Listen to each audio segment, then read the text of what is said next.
If your machine is hard and making noise, what you have to do is general maintenance of your machine. Here are the 4 simple steps. We are going to do it step by step.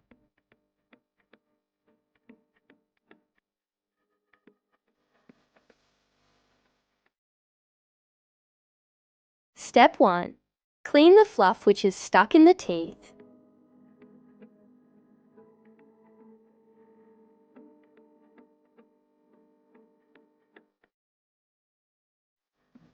Step 2.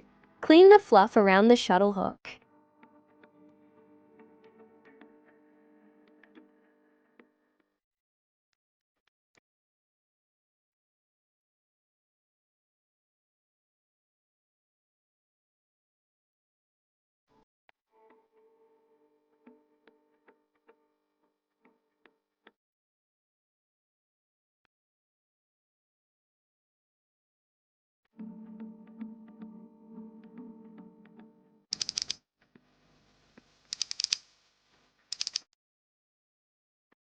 Step 3.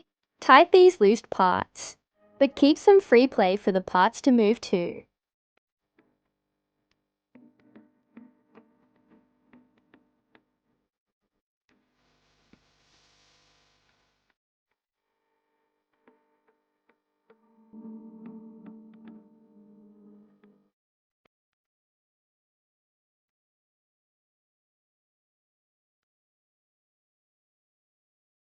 Step 4. Final. Oil your machine.